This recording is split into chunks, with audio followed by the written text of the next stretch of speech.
¿Cómo le va? Llegamos al último programa de este 2019 y también al último día del 2019. Muchas gracias por acompañarnos, gracias por estar en la sintonía de Canal 44 y por supuesto de En Controversia, y con la transmisión de este programa especial en el cual le estaremos ofreciendo algunos de los temas aquí analizados en el último trimestre.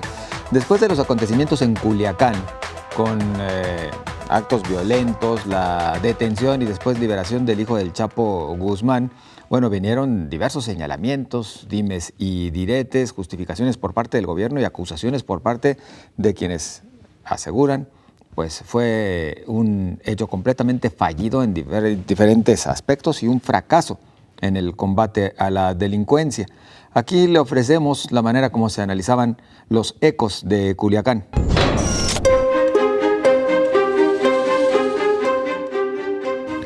Los hechos ocurridos el jueves 17 de octubre en Culiacán, Sinaloa, dejan aún muchas dudas con respecto a la actuación del Gabinete de Seguridad.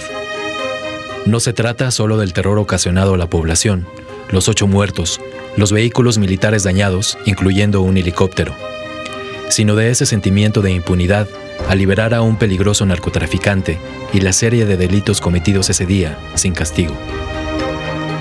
El foco de la discusión ya no se concentra sobre la decisión avalada por el presidente Andrés Manuel López Obrador de liberar a Ovidio Guzmán, sino en cómo es que se llegó hasta ese momento, donde los ciudadanos y las familias de los militares se convirtieron en rehenes. Se tornó muy difícil la situación, explica el presidente de la República, y estaban en riesgo muchos ciudadanos, muchas personas, muchos seres humanos. Se decidió proteger la vida de las personas y yo estuve de acuerdo con eso, porque no se trata de masacres, eso ya se acabó. Culiacán no será otro Ayotzinapa, sostiene el fiscal Alejandro Gertz Manero, quien confirmó la apertura de una investigación. Aquí se van a establecer las responsabilidades con toda precisión. No va a quedar impunidad en ninguna naturaleza, afirmó. El caso Culiacán, la verdad es que la semana pasada, el jueves, pues sí vivieron momentos de tensión importantes y a la postre muchas dudas, muchos cuestionamientos. Por la otra parte, tratando de justificar lo que sí representó. Luego decimos, esta sí es una crisis para el gobierno federal. Yo no sé si lo sea o no, pero sí fueron momentos en los que sí se percibió esta posible ineficiencia. David. Sí, yo creo que el sitio a Culiacán va a marcar un antes y un después en la administración del presidente López Obrador.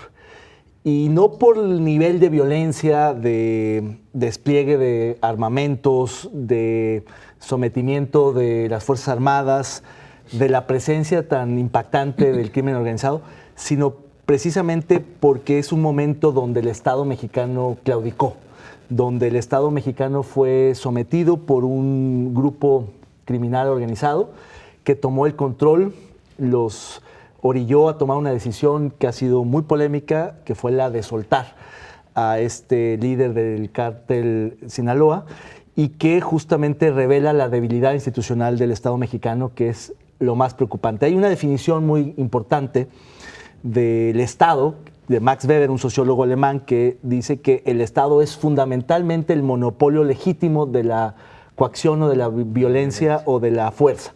Y lo que vimos en Culiacán la semana pasada es la disputa, el desafío, el cuestionamiento de esa definición básica del Estado, que es justamente cuando se enfrenta contra otra fuerza, en este caso criminal, clandestina, que lo desafía, lo somete y lo repela.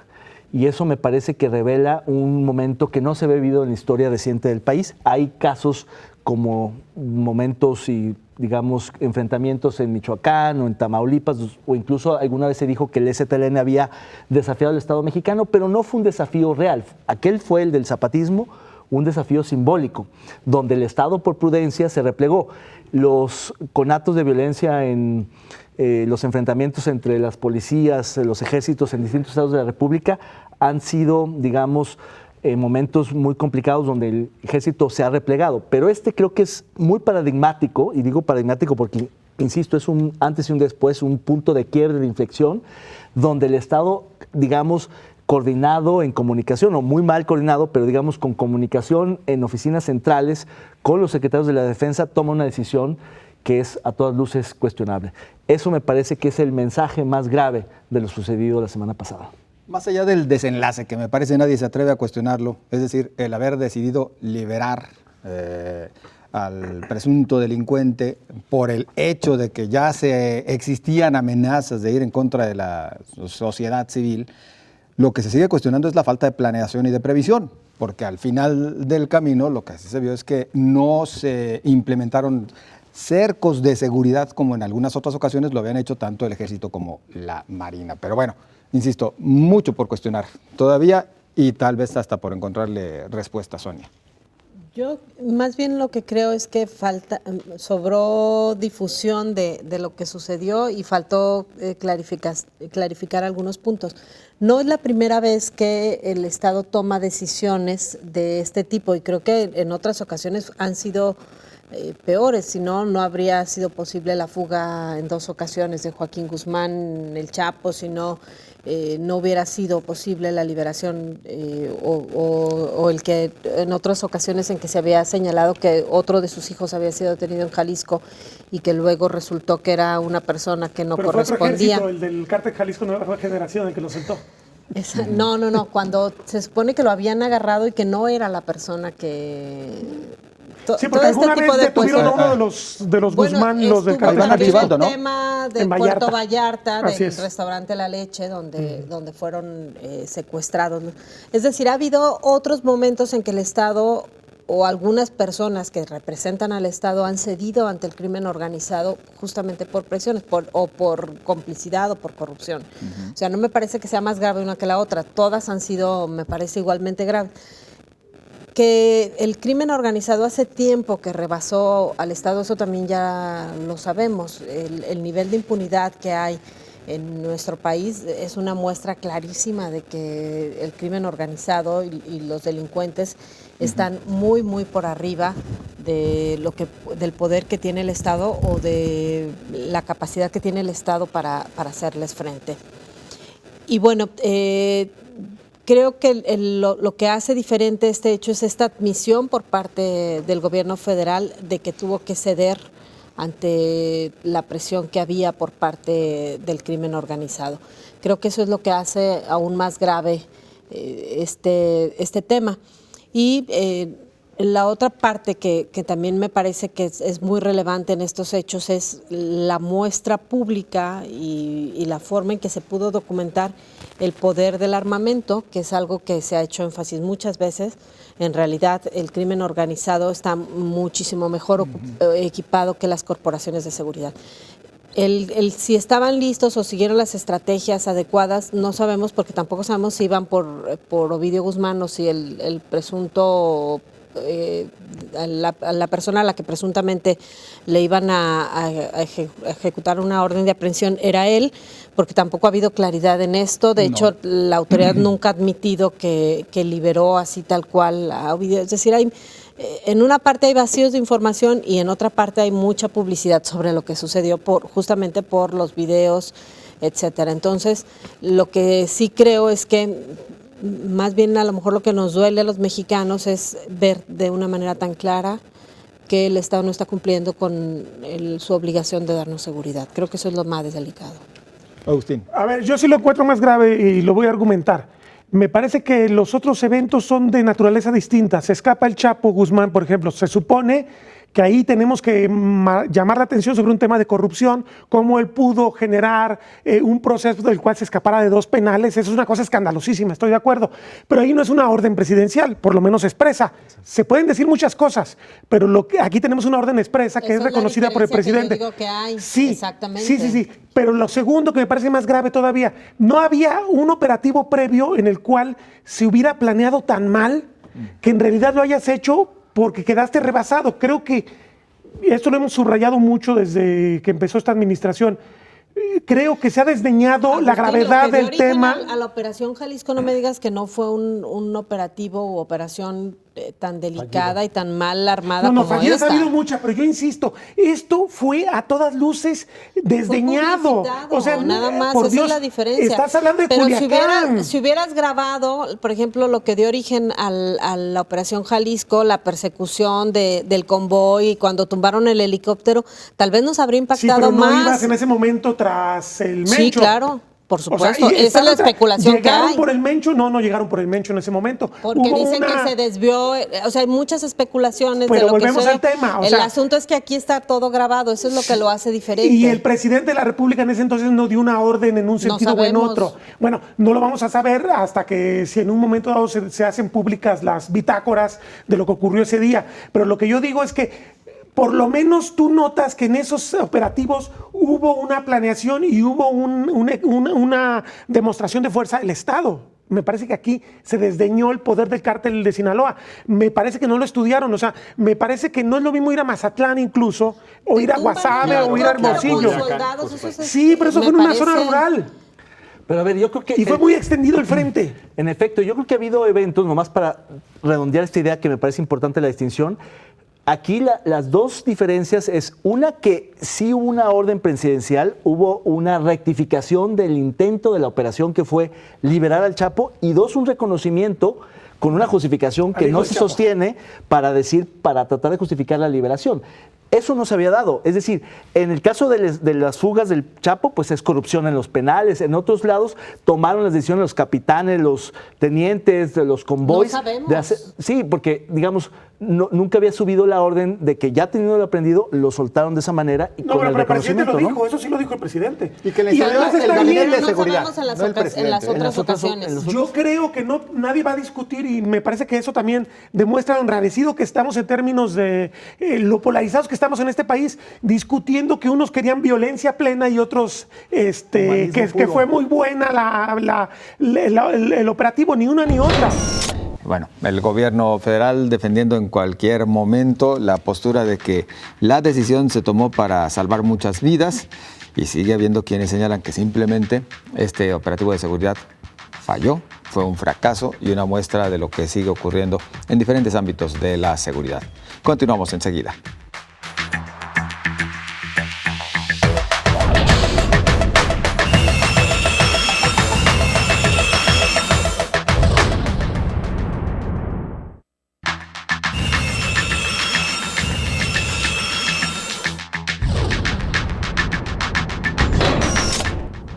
Y continuando con algunos de los temas analizados en su espacio, se habló en diferentes momentos durante el 2019 acerca de la manera como el gobierno federal venía realizando el gasto, venía ejerciendo el recurso público.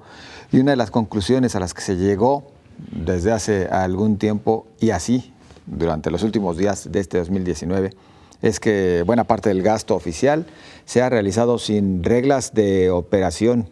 Acompáñenos.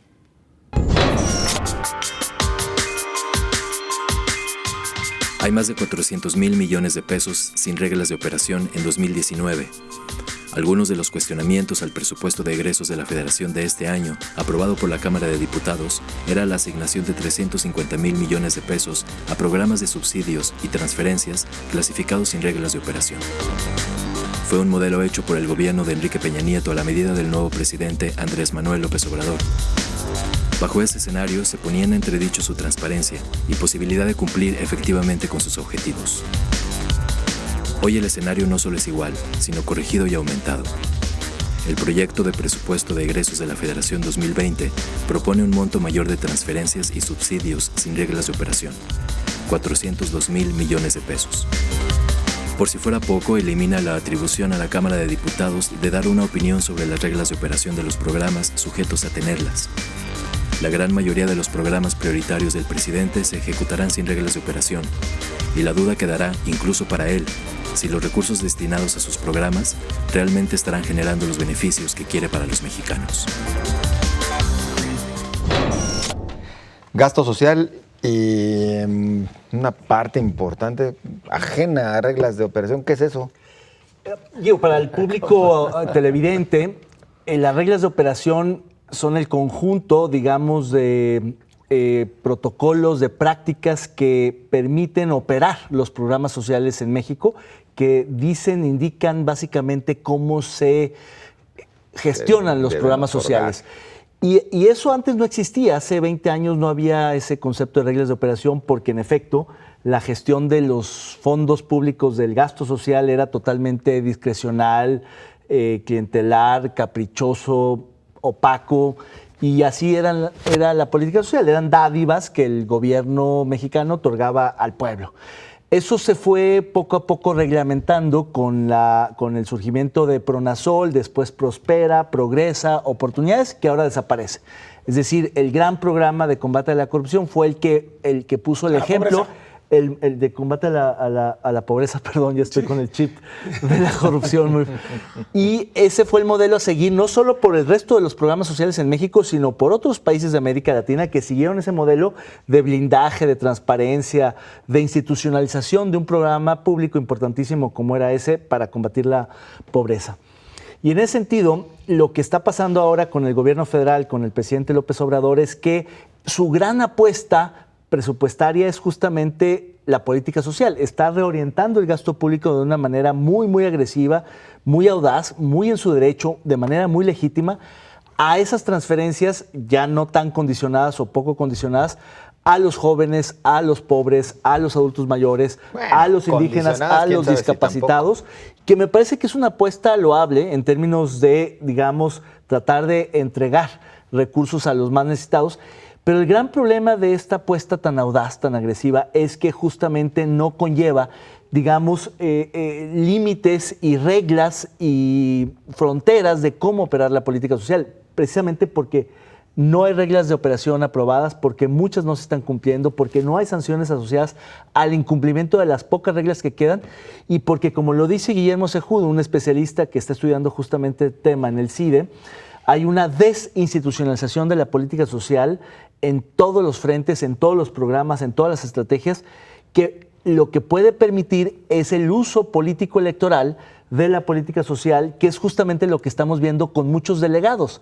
Ya la propia Secretaría de la Función Pública a nivel federal está investigando a 10 superdelegados, que fue también uno de los señalamientos que le hicieron a Carlos Lomelí en Jalisco, pero hay 10 más, y no necesariamente los que están en los gobiernos de Morena, sino en otros estados gobernados por otros partidos distintos al del presidente de la República, que están haciendo uso político electoral de manera muy clientelista de estos programas sociales en el terreno a través de esta figura de los servidores de la nación, que están entregando estos programas con el condicionamiento no a que se vayan a vacunar, no a que acudan a clases, sino a que voten por López Obrador, diciéndoles que es una entrega del presidente de la República, que eso es gracias a Morena. Están partidizando la política social y eso me parece de lo más delicado. Julio, discrecionalidad, populismo.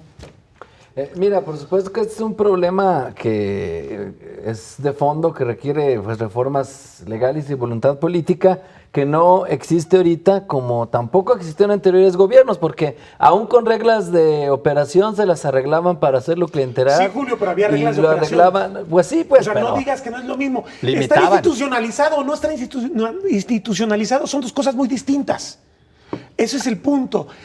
Está muy bien el programa de transferencia. Me parece que, como bien dice David, qué bueno que apuestes por los jóvenes, qué bueno que apuestes por los ancianos, sobre todo. No, eso nadie lo critica. Pero hay un padrón, porque no solamente puede ocurrir el tema del clientelismo, puede ocurrir que alguien se robe el dinero. Y nadie defiende. Sí, pues, ¿cómo, no puede ocurrir, ¿cómo está ocurriendo ya. Pues imagínate. Y nadie defiende que no haya reglas de operación, por institucionalizado, supuesto, ¿no? Es pero todo lo que digo. Tampoco canonicemos como era antes. No, nadie lo está canonizando. Tampoco funcionó así que tú digas. No hay institución es peor que no haya institución a que sí haya. Discúlpame, Julio, por favor. Hay que ser serios en la crítica. Que haya, que sirva. Sí, o sea, que haya y primero que sirva. que haya y después que sirva. Que haya y que sirva. Si no hay, ¿cómo va a servir? Sí, claro, por eso estoy diciendo que está mal que no lo haya, pero tampoco estaba perfecto que existiera algo que no funcionara. Ay, Julio. Así que también hay que ver que, o sea, como ahorita que se espanta Agustín. No me espanto, lo que me espanta es que creas que es lo este mismo lo de antes que lo de ahora. No es lo mismo. No es exclusivo. A ver, este tipo de discrecionalidad en los hechos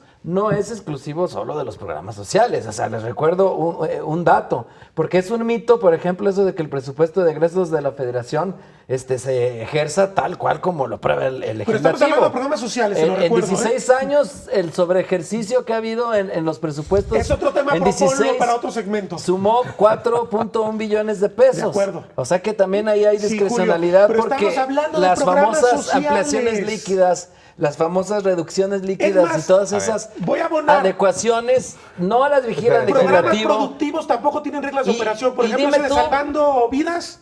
No salvando vidas, el de los árboles. Los árboles, sembrando vidas. Y tampoco tiene reglas. Toda esa movedera que hacen en el presupuesto, si bien no es lo mismo, también tiene ese espíritu discrecional. Porque o sea, tú estás disculpando la política de Andrés Manuel López Obrador. Lo estás haciendo porque dices, déjalo que explique. ¿Qué explica? Es vergonzoso lo que está diciendo. Estoy explicando cómo esto está inserto en un fenómeno de discrecionalidad que es aún mayor. De desinstitucionalización, que es peor todavía. Que no se reduce simplemente a los programas sociales, que es grave, por supuesto, pero está inserto en un fenómeno que es más grande e histórico en la clase política mexicana. Es decir, que no cambian las cosas. Para poner un matiz, lo que en efecto estamos discutiendo es el grado de discrecionalidad que se da por la desinstitucionalización, pero antes, aunque había unas reglas y una institucionalización más acabada, siempre había otros trucos. Es decir, yo lo que creo es que defiende eso.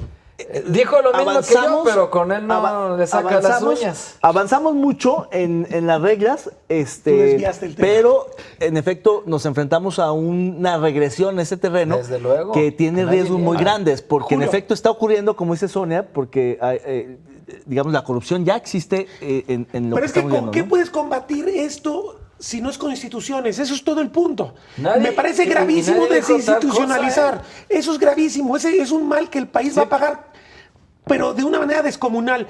Es la primera administración en 30 años con neoliberalismo, porque tengo mis dudas de que no sea neoliberal este gobierno, porque desinstitucionalizar es más neoliberal incluso.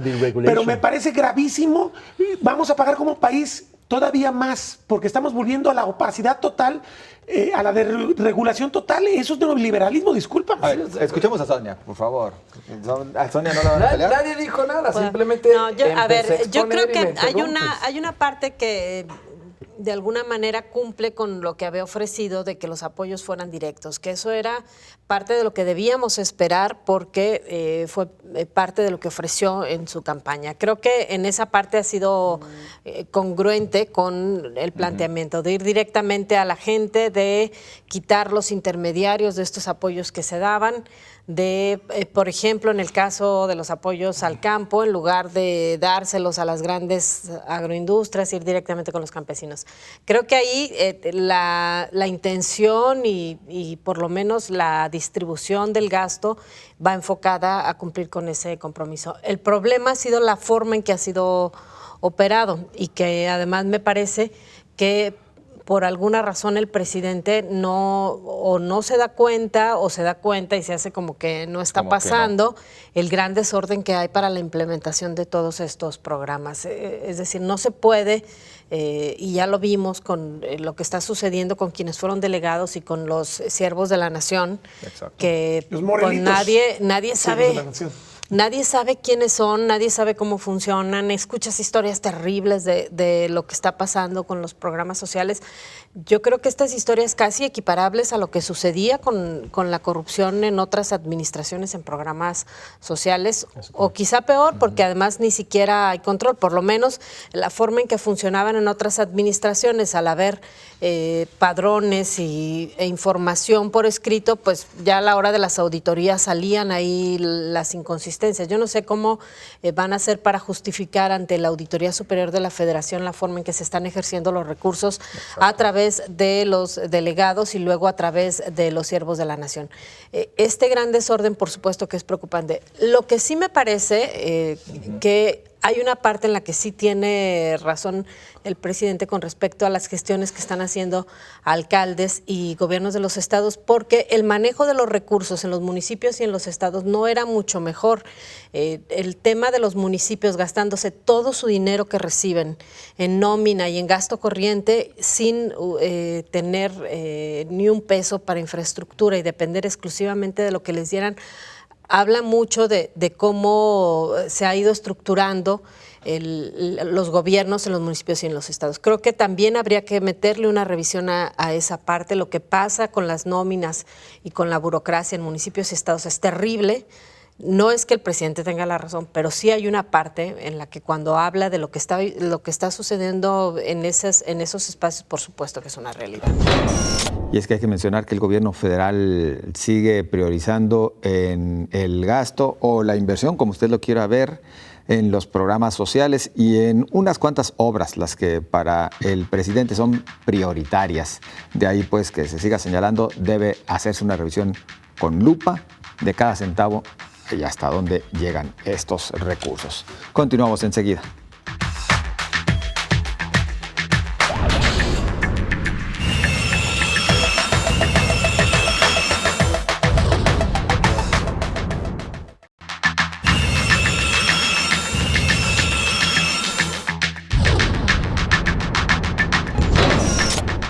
El presidente Andrés Manuel López Obrador llegó a su primer año de gobierno. Por supuesto que la evaluación no se hizo esperar.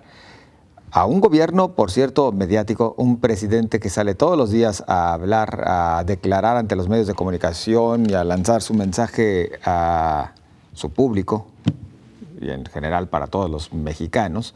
Pero también un presidente que al momento de dar sus mensajes le encanta realizar lo que siempre parece ser un informe. Y por eso aquí hubo un espacio en el que le definimos como el tercer informe de gobierno. El presidente de México, Andrés Manuel López Obrador, rinde su primer informe de gobierno con una duración de 95 minutos y 39 momentos de aplausos, donde su tema a destacar fue la corrupción, palabra que mencionó en 4 ocasiones y 2 veces más la palabra impunidad. Robó la atención de todos el hecho de que se anunciara como el tercer informe de gobierno al pueblo de México. La presidencia tuvo que explicar que antes, a los 100 días de gobierno, se dio el primero, y luego el 2 de julio, al celebrar un año del triunfo electoral, fue el segundo. El debate se olvidó por unos momentos del contenido. Hubo poca autocrítica, apenas un leve reconocimiento de que falta mucho por hacer en seguridad y en economía. El despliegue de 58.600 elementos de la Guardia Nacional, la reestructuración de 49.500 créditos de Infonavit, aumento al salario mínimo en un 16% y el reparto de apoyos económicos a 930.000 jóvenes fueron algunas de las cifras más destacadas. Legisladores y dirigentes de partidos de oposición respondieron con un contraste de otros datos a los expuestos por el primer mandatario y con reclamos por la falta de acuerdos por parte de Morena. ¿Cómo calificas los primeros 9 meses del gobierno de AMLO y su mensaje político a propósito del primer informe?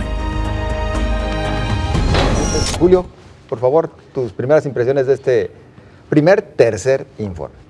Que yo creo que si le pusieron tercero en el rótulo o segundo, el número que ha sido es finalmente lo de menos. De cualquier manera. Primero constitucional. El acto que se cumple formalmente es cuando la secretaria de Gobernación lleva el legajo y finalmente eso es lo de ley. Ya lo que pongan o quiten en el rótulo viene siendo lo de menos porque lo que realmente importa es que no hay resultados en seguridad.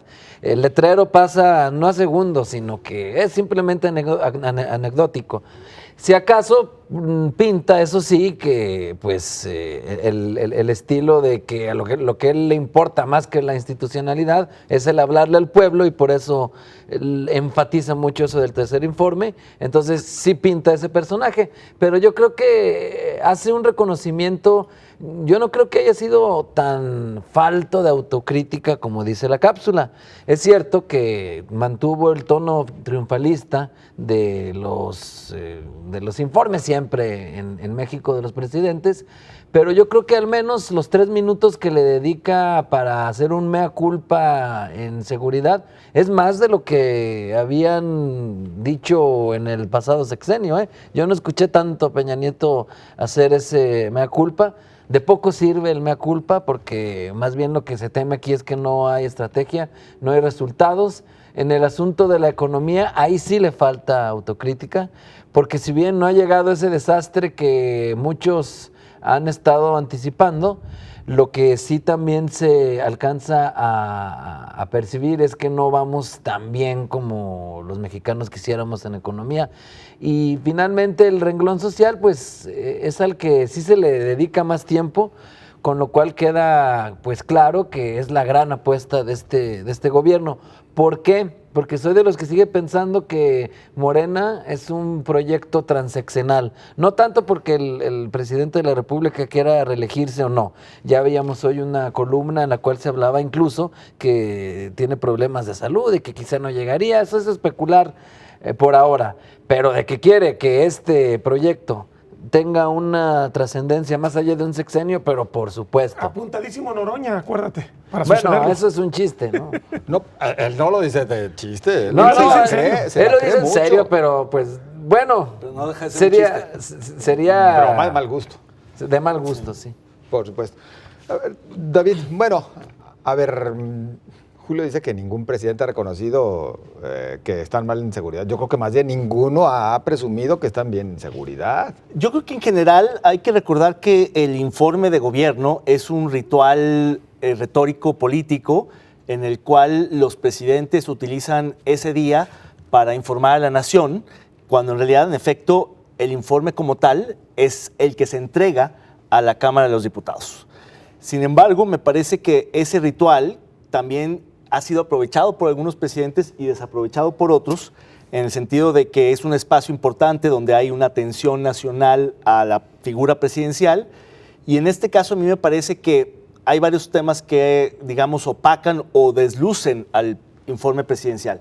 Primero, que fueron tantas mañaneras, más de 200 en lo que va de esta administración, que ha informado tanto y de manera tan directa y tan repetitiva, que me parece que dejó poco a este informe. Realmente no hubo ningún anuncio importante, no hubo una autocrítica significativa, no hubo, digamos, ningún énfasis que haya que destacar. Básicamente creo que pasó más o menos desapercibido este informe. Sí, faltó que segundo, la gran nota. Exacto, también. Que lo hubiera guardado, hubiera tenido sentido guardar algo para decirlo en esta ocasión donde sí tenía más reflectores que de costumbre. No lo hizo. Segundo, me parece que el hecho de que le hayan llamado tercer informe al pueblo mexicano y no primer informe de gobierno, aunque en efecto es una cuestión más de forma que de fondo, sí creo que es confuso y no manda un mensaje republicano institucional, sino muy del estilo personal de gobernar. Y eso, si bien es un derecho o una, digamos, opción del propio presidente, creo que también, digamos, rompe con una, digamos, un mandato y una obligación constitucional que es la de informar. Ya sabemos que el informe como tal es el que entrega, pero me parece que hablar del informe pues es hablar del primer informe. Lo otro es un tema de él, pero no es un tema normado, no es un tema institucional, no es un tema republicano. Y tercero, creo que desaprovechó López Obrador la oportunidad de haber ido al Congreso. Es decir, teniendo una cómoda mayoría, teniendo condiciones políticas favorables, pudiendo haber innovado como lo hizo con las mañaneras, con las conferencias de todas las mañanas, podía haber acudido al Congreso como lo hizo en sus últimos años. Calderón fue el último presidente en ir al Congreso a informar. Peña nunca pisó la Cámara de los Diputados en toda su administración. López Obrador tenía esa oportunidad es que para tomar claro, pero esa es otra cuestión, no para informar. No, tenía la oportunidad de ir y quizá inaugurar una forma más, digamos, interactiva, más abierta, más espontánea, más auténtica de informar. A mí me parece que habiendo, digamos, tomado el riesgo López Obrador desde que fue jefe de gobierno de la Ciudad de México a inicios de los 2000, cuando inauguró esta figura de las conferencias mañaneras, que creo que zanjó la brecha que separa el poder político de los medios de comunicación, acercar la información en ese momento de jefe de la ciudad y ahora de presidente de la República a los medios de comunicación, aun cuando sean algunas preguntas a modo, respuestas prefabricadas, señalamientos a periodistas. En general el ejercicio me parece que es un buen ejercicio de comunicación. Ha sido básicamente reconocido por propios extraños. Me sorprende que López Obrador no haya aprovechado el informe de gobierno como aprovechó su primer informe al pueblo mexicano a los 100 días, el segundo informe que le llama al pueblo mexicano al año del triunfo electoral, que fueron espontáneos, que fueron criticados, pero me parece que abonan en el sentido de dar a conocer, informar, que hayas aprovechado esto. Ahora bien, en términos de fondo, de lo que realmente informó, insisto, pues prácticamente no hubo nada. Y a mí la parte que me parece más delicada, más allá de entrar a los sectores, a los temas, a las políticas, es en general el manejo de la información y los datos. La manera en que acomoda los números, en que acomoda la retórica y en que construye su narrativa para informar de un país que no existe, que no es el que estamos viendo ni viviendo y que estamos más bien padeciendo, y que el presidente se empecina en una retórica que no es necesaria, en mi opinión, con alguien que tiene una aprobación cercana o superior al 70%. Según el promedio de las encuestas está en 68%. Varios puntos, como 3 o 2 puntos, depende cómo contemos, superior a la aprobación que tenían los expresidentes en su primer año. Es decir, tiene más holgura que los anteriores y tenía, por tanto, mejores condiciones para ser más arriesgado, innovar, ser autocrítico, más directo, más franco. Creo que desaprovechó una gran oportunidad. ¿Por qué no fue López Obrador directamente a la Cámara? Bueno, tal vez exista por lo menos 2 posibles motivos. Uno, tienen todo bajo un script completamente muy claro y concreto y definido para que el mensaje que envíen, más allá de lo que él dice al pueblo, pues sea distinto, ¿no? Y en esta ocasión, por lo menos trataron de invitar a gente de otros ámbitos. Y vimos empresarios, y vimos, sí, a políticos y demás. Es decir, ni siquiera fue el otro el que rindió ante el pueblo cuando su primer año del triunfo. Y por otra parte, ¿no creen que eventualmente ya exista cierto temor a esa oposición que sí se está comenzando a visorar, al menos desde el Partido de Acción Nacional? Adelante, Agustín, con tu comentario también a propósito de este tema. A ver, lo que pasa es que así son las vidas parlamentarias en los países democráticos. Ellos, en su momento, cuando fueron minoría, fueron una minoría muy ruidosa, y recordemos, seguramente Zedillo tiene cosas que platicar, Calderón tiene cosas que platicar, Fox tiene cosas que platicar, porque además, por ejemplo, el caso de Fox y el de Calderón nunca tuvieron mayorías en el Congreso. Era muy incómodo, pero de algún modo daba una idea de que podían, pese a todo el reflector impresionante que hay sobre el presidente en un país presidencialista como México, pues una lección de un poquito de humildad. Bueno, me someto a este bombardeo. Es parte del ritual. Me parece que esto retrata perfectamente la personalidad de López Obrador. Yo he insistido y creo que lo único que estoy viendo es una confirmación del personaje que yo he visto durante muchos años. No es un demócrata y no le interesa someterse a otros poderes. Me parece que el mensaje también de no ir al Congreso es decir: yo soy el presidente y estoy por encima del Congreso. Aquí no hay equidad entre poderes, aquí no hay... la aspiración del proyecto presidencial es que sea precisamente lo que fue en otros años, aunque formalmente no lo era, porque la Constitución siempre ha sido clara respecto a la división de poderes. Dirigirse directamente al pueblo, eso es lo que quiere dejar en claro. Ese es el estilo que quiere dejar él en claro. Está bien, y además tienes razón tú, Julio, respecto a que en realidad el punto neurálgico del... más allá del ritual, es entrega un informe que sí dice primer informe de gobierno, por cierto, el mamotreto que entregaron. Tiene que decir. Exactamente, claro, ese no puede. Exactamente. Eso sí es cierto, pero a mí me queda claro que esto revela que no tiene ningún interés en someterse a nadie. El pasado está mal y las instituciones son fruto del pasado. Es una situación muy cierta. Yo también agregaría que ya nos están correteando, sí, ¿verdad? Nuevamente esta retórica del pleito constante con el pasado, estaba viendo, y eso lo vamos a platicar ahorita, el mensaje que manda Enrique Alfaro, peleándose también con el pasado. O sea, estos políticos de esta época tienen un pleito con el pasado porque creen que fueron generados al margen de la política y que son puros, y entonces tienen que mandarle este mensaje claro al pueblo de que ellos no son culpables de lo que les ha pasado a la sociedad mexicana y sus desgracias.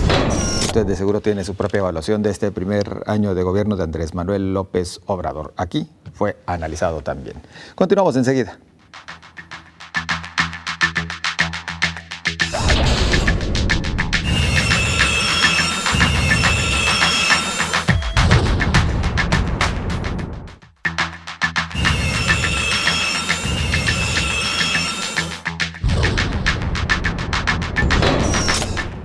Sin duda usted coincidirá que entre los grandes pendientes del actual gobierno federal, o si lo quiere ver de otra manera, entre las grandes áreas de oportunidad que existen, se encuentra la seguridad.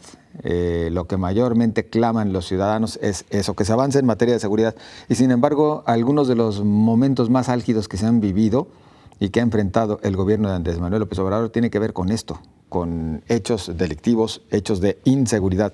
Uno de ellos, los más lamentables, la matanza de los Levarón. Y también tendríamos que hacer referencia a otro asunto que para algunos fue más bien algo inventado, algo que se sacaron de la manga para también salirle a otros problemas. El supuesto golpe de Estado. Ambos fueron analizados. El presidente Andrés Manuel López Obrador enfrenta una semana difícil. Primero, como consecuencia de la relación con el personal del ejército mexicano, donde se asegura que hay descontento por parte de algunos grupos dentro de la milicia. Sin embargo, el primer mandatario llevó el tema a otro plano, al dar a conocer dentro de una de sus conferencias mañaneras que pudiera estarse gestando un golpe de Estado, que a decir de sus críticos, solo está en su imaginario. Afirman que López Obrador está más seguro que nunca. Tiene un Congreso de la Unión a modo y unas Fuerzas Armadas leales. El expresidente Felipe Calderón abonó. Sí hubo un intento de golpe de Estado, pero fue en 2006. Cerraron las principales avenidas de la Ciudad de México, bloquearon con cadenas el Congreso y agredieron a congresistas para provocar un vacío constitucional y forzar el nombramiento de un presidente interino, pero fallaron. Se suma la matanza en Chihuahua, donde fueron asesinadas 3 mujeres y 6 de sus hijos en un dramático ataque por parte de la delincuencia organizada. Todos eran miembros de la familia Levarón. Otra vez, Alfonso Durazo Montaño, secretario de Seguridad y Protección Ciudadana, hizo de las suyas al especular con que las camionetas de la familia Levarón pudieron ser confundidas con miembros de algún grupo criminal que se disputa la zona entre Chihuahua y Sonora. Atribuyó el ataque al cártel del Pacífico, antes conocido como el de Sinaloa. Esta vez refutaré a la cápsula con la que arrancamos el bloque. Una semana difícil, no menos, como 5. Más o menos, ya son las que llevan. A ver, ¿por qué lado iniciamos? La verdad es que tanto el asunto del golpe de Estado como esta masacre. Como el golpe de violencia. A mí me gustaría comentar sobre el golpe de Estado porque me parece que no es un tema menor y creo que el presidente lo manejó con mucha ligereza y creo que hasta con frivolidad. Porque hablar de golpes de Estado en América Latina pues tiene un trasfondo histórico y una connotación política real. Es un tema que ha sido muy, digamos, triste en el Cono Sur e incluso en Centroamérica, aunque en México no. Pero me parece que el hecho de evocar un término de esa magnitud, de esa importancia desde la Presidencia de la República, es decir, no es un debate académico, no es un debate entre manifestantes, es el presidente de la República informando a la opinión pública. Me parece muy, muy lamentable porque una de dos, o en efecto existe, como en algún momento se lo reclamó en su columna Mauricio Merino, existe algún indicio de algún intento golpista por parte de grupos de poder, digamos, escisiones militares o algo así, y entonces habría que denunciarlo por la gravedad que supone que pudiera romperse el orden constitucional y democrático, o en realidad está queriendo referirse a los opositores como golpistas, porque lo que hace recurrentemente el presidente de la República es referirse a sus adversarios y a la oposición como conservadores, como anacrónicos, como corruptos, como mafiosos y ahora como golpistas. Y me parece que es muy desleal a la propia democracia y al propio debate plural referirse a alguien que no está de acuerdo contigo como golpista, como alguien que te quiere quitar del poder a la mala por medio de un golpe, de una intentona militar y no por la vía democrática o del debate público. Entonces me parece que por donde se le lea es una referencia muy lamentable del presidente y también denota su poca sofisticación conceptual y el desorden de términos con el que se conducen las mañanas de manera, me parece, desparpajada, frívola, superficial y que entonces enreda mucho la opinión pública porque entonces ya se habla del tema. Es decir, él colocó un tema que no estaba en el debate, que no existía en este país incluso, que la única vez que se habló del tema fue en los finales de los años 20 del siglo pasado, hace 100 años, cuando hubo los últimos intentos de golpe de Estado, pero realmente después de eso, y con la institucionalización y la disciplina de los militares, nunca más se habló en serio de un tema, y mucho menos por el presidente de la República. Cuando era priista, ya el propio López Obrador en alguna ocasión habló también de que estaba gestando para ahí un golpe de Estado, pero más bien lo utiliza el término de manera, me parece, un poquito más coloquial para hacer referencia a movimientos que se oponen al proceder o a las decisiones del gobierno que no necesariamente terminan en un golpe de Estado. Vaya, el que se geste una oposición creo que no tendría por qué preocuparnos, insisto. Sí, que siempre la ha habido. Yo coincido con David en que se trata de un tema conceptual, es decir, no de desconocimiento conceptual del presidente, sino de mal uso, creo que incluso intencionado, de un concepto que a todos nos llama a pensar en militar. Pues más que asustar, nos llama a pensar en lo militar. A ver, no nos asusta justamente por esto, porque la historia de México y sobre todo la historia de los militares en nuestro país en las últimas décadas ha sido de una total disciplina ante todo, en los espacios en que se les ha requerido, cuando se les ha pedido que salgan a las calles, cuando se les ha pedido que se replieguen, cuando se les ha pedido que se hagan cargo de desastres, cuando se les ha pedido que hagan el trabajo sucio, desafortunadamente también lo han hecho. Es decir, casi siempre ha sido o siempre ha sido apegado a los lineamientos que marcan las autoridades civiles. Por eso yo no creo que haya susto. Más bien lo que creo es que el presidente usa este concepto de manera intencionada para referirse justamente a quienes se oponen a él. Creo que ha sido muy delicado el nivel de polarización al que un sector de la población que está en contra de Andrés Manuel López Obrador por razones políticas ha estado tratando de bombardear todas las acciones del gobierno federal. Pero lo más grave, o sea, más grave que esto lo hagan, porque esto, bueno, pues está en la lógica del comportamiento político de México, lo más grave es que él se engancha o que aprovecha para engancharse y que a veces parece que lo hace para distraerse de los temas de fondo que se tendrían que estar revisando en el país. ¿Por qué? Pues porque lo hemos dicho muchas veces, este tipo de declaraciones lo que hacen es que todos empecemos a hablar del tema y exacto, que, digo, en este momento todos están hablando del golpe militar y ya empieza como a dispersarse el tema de Culiacán e incluso empieza a generar en los simpatizantes de Andrés Manuel López Obrador pues una necesidad de protección al orden constitucional, porque existe el riesgo de que los militares o de que quien sea le dé un golpe de Estado al presidente. O sea, me parece que pasa más bien por la forma en que se ha ido montando la agenda del país de manera más, muchas veces artificial, y tratando de fijar los temas que se deben discutir y no dejar que la agenda se fije a veces con las condiciones o con las situaciones reales que se están registrando o a veces con lo que quiere la oposición, ¿no?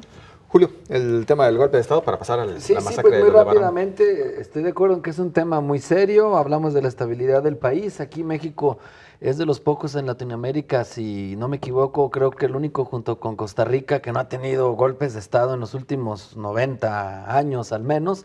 Aquí desde Miguel Alemán hacia adelante se institucionaliza al ejército, al grado pues de que hay esa lealtad que ya señalaba a Sonia, hasta que a partir del sexenio de Vicente Fox, por cierto, comienza un desgaste, a veces innecesario y muy intenso y muy agudo ese desgaste de la institución militar, al grado de que es cierto, hoy hay discrepancias de parte de algunos, no de todos, de algunos militares, lo hemos visto hasta en redes sociales, que antes era inverosímil que apareciera hasta un militar criticando, metiéndose en política. Eso no ocurría, ¿no? Era como un pacto sagrado que ni lo civil se mete a lo militar y los militares no se meten a este renglón.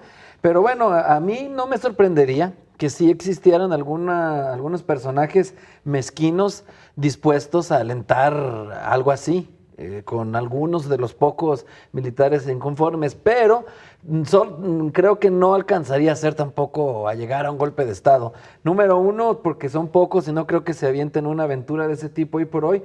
Y número dos, porque también se requeriría apoyo de Estados Unidos y tampoco creo que hay interés de Estados Unidos de meterse algo así, además de que pues Trump alaba a AMLO, tiene pues muchas consideraciones hacia él, así que o es una volada de veras o realmente un trabajo de inteligencia que ha descubierto esa posibilidad. No creo que sea la segunda, más bien todos pensamos que iría por el asunto del desparpajo que señala David. Bueno, y entremos al tema de la masacre, por favor. Sonia. Creo que hasta el momento no hay una explicación a lo que sucedió. Por supuesto que el tema de la confusión que casi siempre se aborda en estos casos es algo descartable. Esta zona del país registra ya otros antecedentes de desplazados, de invasiones, de agresiones, de homicidios, de desapariciones hacia distintas comunidades. Hay conflictos de agua, hay conflictos relacionados con riquezas naturales, por supuesto que está la presencia del crimen organizado. Creo que por ser un grupo conformado por mujeres y niños ha causado un impacto muy fuerte en el país. Ya de alguna manera la familia Levarón había empezado a movilizarse antes ante la falta de respuesta del Estado en hechos de inseguridad y no había habido una respuesta. Me parece que luego además al tratar de explicar ha habido cosas que son verdaderamente lamentables por parte de las autoridades, como el que se insinúe justo este tema de la posible conformación de autodefensas, el que se destaque tanto el origen mormón de la familia. Es decir, me parece que lejos de tratar de encontrar rápido a los responsables, que es lo que tiene que suceder, lo que se está tratando de encontrar por parte de las autoridades es una justificación a lo que pasó. Y la gran asignatura en materia de seguridad continuará y seguramente la estaremos comentando con usted durante el 2020 en diferentes ocasiones. Por lo pronto nosotros llegamos al final de este espacio agradeciendo su compañía y deseándole pues un feliz año 2020. Que disfrute usted todavía las celebraciones. Nos vemos y nos seguimos escuchando.